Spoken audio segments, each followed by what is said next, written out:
Hi, welcome back to this channel. I'm the Spell Singer, and this is my ongoing review of the Fighting Fantasy Gamebook series. This review is going to bring you the title and book number. I shall go through the blurb and talk a bit about the plot, and then go through the game mechanics and the adventure sheet for this entry. I'll run the artwork through the video, have a little chat about the artwork and all the differences in that, talk a bit about my likes and dislikes for this one, and any fun facts that I come up with, any errors worth mentioning, and I shall finish with a summary and score out of 10. So this one is book number 13. This is Freeway Fighter and is an absolute classic book by Sir Ian Livingstone, another solo effort from Sir Ian. And this is still 1985, so a really great year for the Gamebook series. And the cover artwork here, though, this is by Jim Burns. This is a classic, iconic art piece of art. This is, I mean, it really stands out and kind of captures the post-apocalyptic world that it's set in. Really grabs you. I think one of the most recognisable pieces of art for the cover in the series, almost. But as a kid, I always thought that the woman there, stood by the car, looks like Makepeace from Dempsey and Makepeace. Every schoolboy's dream, right? So Kev Bulmer did the interior artwork though, which is really nice as well. It kind of reminds me of the simple artwork of Starship Traveller. There's a few similarities between these two books, actually, Starship Traveller and Freeway Fighter.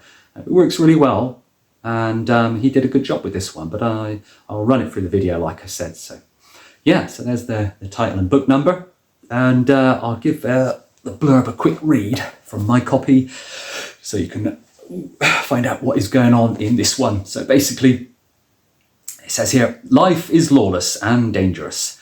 Survivors like you either live in scattered, fortified towns or roam outside as bandits. Your mission is to cross the wilderness to the far distant oil refinery of San Anglo and bring vital supplies back to the peaceful town of New Hope. Even in the armed Dodge Interceptor, you are given the journey will be wild and perilous. Will you survive? There you go, there's the blurb. So yeah, kind of sounds like it's set in that sort of Northern American sort of area, but I don't think it specifically says anywhere, but that's certainly the vibe you get from it. But yeah, the plot for this one. The story takes place, yeah, like I say, in what appears to be a post-apocalyptic American wilderness almost, and it's dominated by all these heavily armed vehicles, kind of lawless nomads that are wandering around the place. And it appears that the setting sort of draws direct inspiration from Mad Max, certainly Mad Max 2. So I'm guessing Sir Ian was a big fan of Mel Gibson. And the player you basically drive this vehicle, the Dodge Interceptor, and that's your car across these brutal wastelands in order to procure a fresh supply of fuel for the home, basically. The peaceful settlement of New Hope, which is obviously your place, and that's where you start.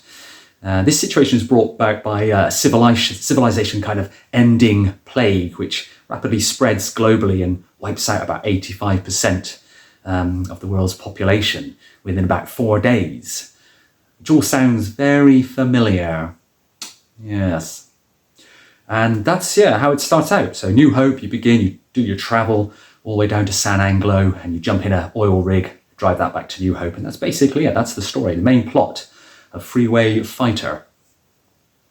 It sees you on your mission. So like I say, to get a tanker of fuel, petrol as it's mentioned, from the town of San Anglo, bring it back to your hometown. And along the way, you'll meet all manner of crazed individuals, most of whom will either try and kill you or rip you off in some way. And it all culminates at this final place called San Anglo, where you basically take on the infamous gang, the Doom Dogs, before your return journey back to New Hope. So nice, straightforward plot. It's a journey story, and it's filled with adventure. Right, game mechanics and adventure sheet. Now, game mechanics, there's some new stuff in this book. The stamina score, for one, is 2d6 plus 24 as opposed to 12. So as far as I know, that is the one and only time that your stamina will be that high. And to be honest, I never really found a point in the game where you died through stamina loss. It was more often running out of fuel or stumbling on an instant death. But, you know, there are some pretty rough fights. So, I don't know. It'd be interesting if there's any comments to say that you regularly ran out of stamina on this one. But yeah, that's a high stamina and a first for certainly Ian's books. The provisions are replaced by med kits, which restore 4 stamina. So no real difference there. But med kits can be used as bartering tools, as well as the credits that you get, which is obviously the future currency. Armor first appeared in the last video we did, Space Assassin, and that was just a 1d6 plus 6 roll, and it represented just sort of personal armor. But in this one, the attribute is armor for your vehicle, and it's a 2d6 plus 24. So that's kind of like the equivalent of your stamina, but you also have, joined with that, is an attribute of firepower, which is a 1d6 plus 6. And that basically represents your offensive capabilities of the vehicle, of the Dodge Interceptor. So that's kind of like the equivalent of your skill. And it works really well. There's a page for enemy encounters followed by a final page for a vehicle encounter. So it's effectively 4 pages, you know, of your adventure sheet. I'll put the adventure sheet up here so you can see. You've got on the left there, you've got the adventure sheet for your character. So you've got somewhere for your name even, which is, again, another first, I think, if I check. I'm pretty sure. Yeah, I put my own name in the adventure sheet, that as my own name. That's how creative I was when I was 8. And I was one to write in the adventure sheet as well. So yeah. And underneath that, anyway, you've got the skill, stamina, and luck. You've got an equipment list and the medical list, which I mentioned, and then a place for your credits. And you start off with, I think it's 200 credits to your name. And then on the right, you've got your vehicle. So do you remember when we did Starship Traveler, and you rolled up for your character, your crew, but also your starship? Well, in this one, Ian's taken a leaf out of Jackson's book, and he's given you a vehicle to roll up for. So you've got the Dodge Interceptor specification there, and then you've got your firepower and your armor attributes, like I mentioned. You've got your 4 rockets, which you can fire at vehicles or landmarks, as long as it states it at the beginning of a combat, and it's an instant kill. So you can get around some tough adversaries using these bad boys. And then underneath you've got iron spikes, which of course you can drop out the back of your vehicle and lay down on the road to tear up the tires of anyone who's chasing you. You've got oil drums, so you can sort of spray oil over the road. But of course it's quite clever, because if you tried to do that in a dusty desert track, it would just soak up and it'd be a waste, and you get punished for that. But if it's on a smooth tarmac road, it works a treat. And then you've got your fuel to keep record of, which is, those of you who have read this book will know, is probably the single most important point about this book, and is one of the most common ways you'll die. And underneath you've got car modifications, so you can get car updates like turbo and armor updates and all kinds of stuff for your Dodge Interceptor. And then your spare wheels underneath that, because of course, you know, you're going to get a puncture sooner or later. So yeah, as a kid, getting to roll up your vehicle was just, it just blew my mind. And then I won't bother showing it, but the second 2 pages are the character, the boxes for your fight. So you've got your normal hand-to-hand, got your shooting combat and your vehicle combat as well. So lots to do in this one. Yeah, so one of the more intriguing adventure sheets, I would say. There's, like I say, there's 4 pages. There's obviously your schematic, which you can see with all that stuff. And then you've got your enemy encounters as well. So really full-on adventure sheet, and a lot of fun sort of keeping track of stuff. Right, artwork for this book. The interior illustrations, like I mentioned, were Kevin Bulmer. And they kind of border on the whole line drawing, which is really nice. Kind of suits this book. There's lots of depth, but some of the illustrations kind of contradict the narrative. And you'll notice that, just subtle stuff, not too obvious. So probably the reason for this is likely because of a quote that I read. I actually found a quote online by Kev Bulmer, and it reads, "The artwork for this book was done in 9 days." So a 9-day stretch for Ian as a favour, since the previous artwork was all rejected at the last moment. So there's 32 full-page illustrations in this book, and they were all done a little bit quick, but it didn't take away the look of it. But yeah, it doesn't quite meet the descriptive narrative on some of the pictures. So yeah, look out for that when you next read it. It's quite funny. I find it funny anyway. Yeah, so I quite like the artwork in this one. It reminds me of the art from Starship Traveller, that kind of minimalistic, simple look, but it works well for this book. I quite like it. There's a few, I don't know whether it was intentional, but aside from obviously the ability to draw cars and lots of explosions, Bulmer has a lot of fun with cameos. Now, they look like movie stars to me, and I've read online, so a lot of people agree, but there's a few characters in these books that are drawn, they look very familiar. For example, there's a guy that looks like Chuck Norris, leaning nonchalantly against this fence that leads to that race that I mentioned that you have to do in this book. There's a bloke that looks very much like Bennett from Commando. There's a fellow who looks like Mr. T, and there's a guy that looks like Clint Eastwood as well. And there's even a guy that looks like Marty McFly from the Back to the Future movies. You look at them and you just can't see anyone but those characters. But see what you think. But speaking of Chuck Norris, here's my favourite picture. There's Chuck Norris, good old Chuck leaning against that fence. And this is the guy, like I mentioned there, who accepts you into the blitz race that you've got to do in this book. One of my favourite parts of the book, actually. But yeah, that's got to be him, right? Yeah, it's Chuck Norris. Chuck Norris doesn't go bold. Bold goes Chuck Norris.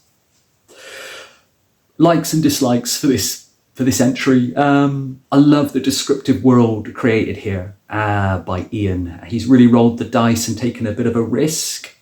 He's left his fantasy world of Titan and his dungeon crawling to sort of try something a bit new, and I wish he would do that a little bit more. At the time of this recording, we had about 4 months ago, we had the Dungeon of Blood Island, which is yet another dungeon crawl by Sir Ian, and as good as it was, it's nothing new, it's the same old territory.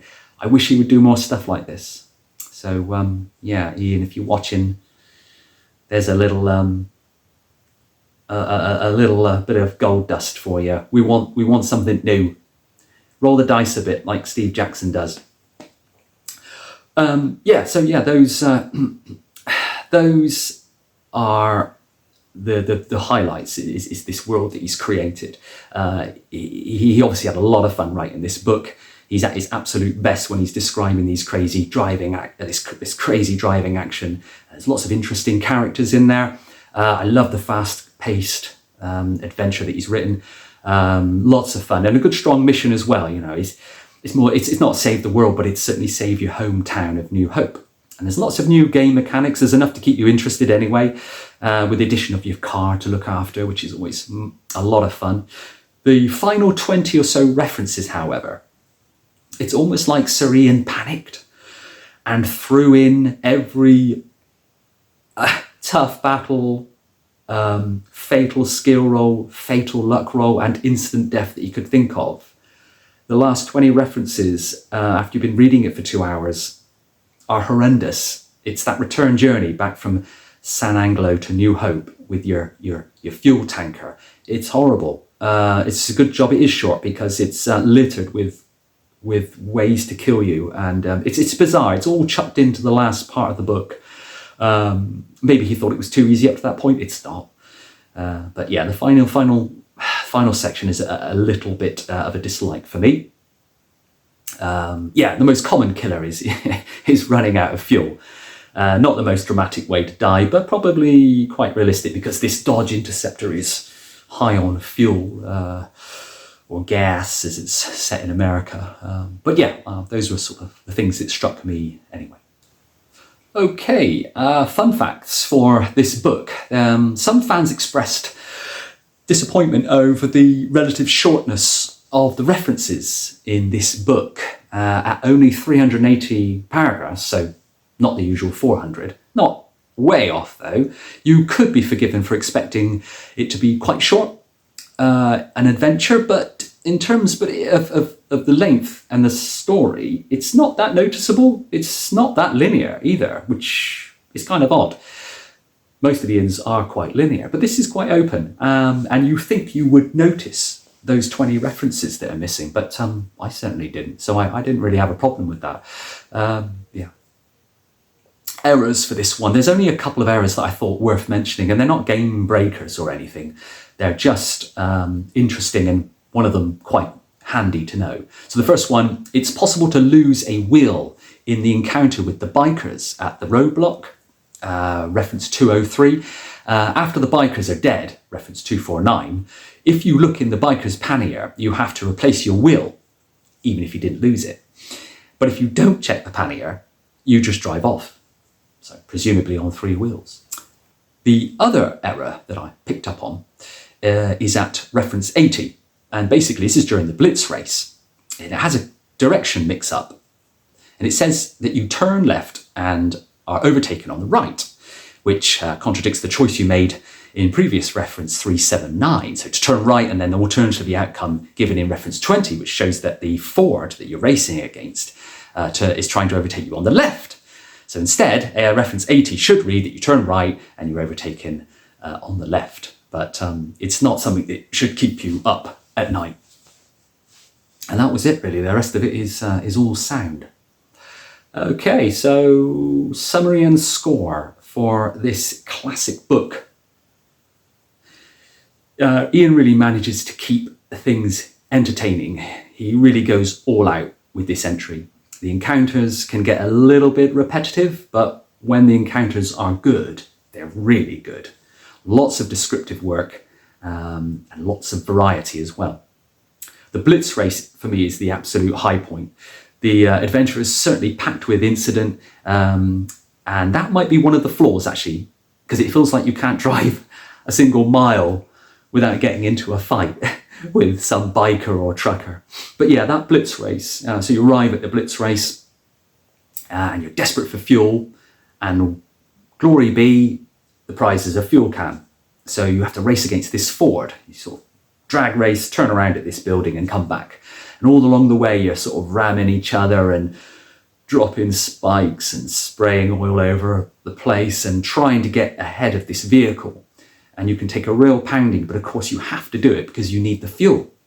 And it's a real, it's probably about 50 references long. So it's really good, fun, high, intense, crazy part of the adventure.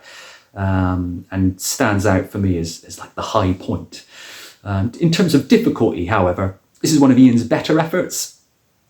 There's no super difficult combat. There's a couple of tough fights, but it's not impossible.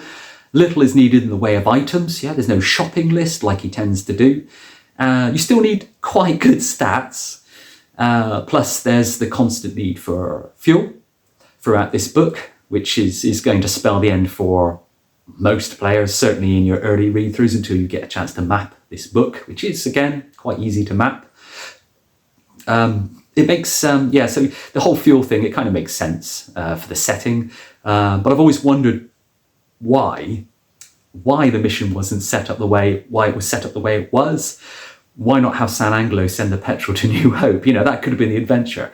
You're the truck driver, the fuel rig, and you drive from the San Anglo to New Hope, as opposed to send someone from New Hope to San Anglo and then get in the other vehicle and drive back again. What do I know? The writing's really good here, and you can tell that Ian's really enjoying himself with something different. He almost comes across as though he'd welcome like this kind of civilization ending plague, as long as it gave him a chance to drive fast away from the cops. The blitz race, like I say, is one of the tougher moments, but a lot of fun. The high skill and luck like I mentioned, with the stats are quite essential. You do have to test your luck a lot, and there's a lot of skill rolls as well. The difficulty of the frequent skill testing is compounded by the frustration of losing a skill point in the shooting. So if you get into a shooting fight, where basically it's the same as a normal fight, but instead of just the 2 points of stamina, if you lose the attack round, you roll a single 1d6, so you could take 6 hits. If you do, you lose a skill point. I think I'm right in saying, correct me in the comments if I'm wrong, you lose a skill point if you ever get shot. So you can imagine, without high skill, by the time you get to the Doom Dogs gang at the end, you are going to struggle. Yeah. So yeah, the real killer is the regular checks on your fuel. This makes sense though, like I say, certainly with the high performance car, the Dodge Interceptor, it's going to drink fuel pretty quickly. Yeah, so this is another sort of rare mechanic for Livingstone. It's like his instant deaths almost.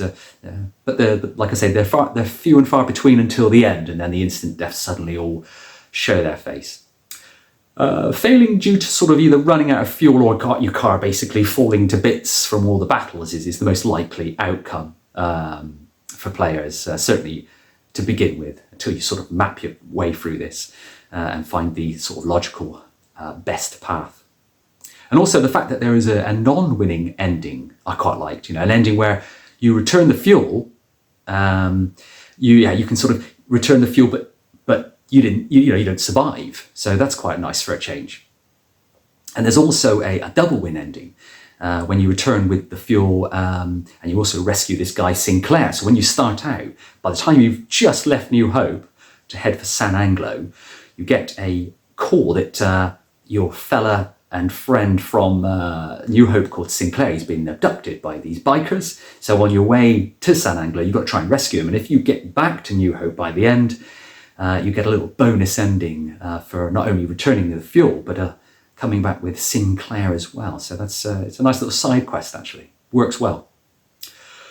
For a sci-fi book, this is good. It's a really good effort. It's set on Earth, so it avoids the kind of space opera approach that Starship Traveller took. But it's not as crazy as Skylord, which we'll come to one day. We'll get to that one. Freeway Fighter is a great fun to play for sheer entertainment value. It never claims to be anything more than a fast-paced, violent, fun adventure. And the realistic system, the additional rules, they work really well. And the overall experience is a fair, sort of generally logical, well-balanced game book. So all those ingredients, I think he excelled here, and he kind of brought the series alive again, and also opened up the minds of those other authors who will show up, that are starting to show up, to show them what they can do, So all that summed up, I would say this book deserves a 7 out of 10. It's absolutely brilliant, and it's rereadable as well. It's got a lot of lastability. There's a lot to explore, so you'll find yourself coming back to this one time and time again. And even after you have completed it, it doesn't lose the excitement, just because there's so many different things that can happen. There's so many routes to take and things to find. I think I could probably play it now after all these years and still find something that I've not found before. So yeah, 7 out of 10. So yeah, there you go. There's Freeway Fighter. It's an absolute classic. I love it. It's brilliant. And if you liked this review, maybe hit the like and maybe share it if you think someone else might like it. And leave a comment on your thoughts on this book as well. Did you like it as much? And I will review the next book, which is going to be another Ian Livingstone. Book 14 is The Temple of Terror. And we'll do that one next week. So until then, take care, and I'll catch you then.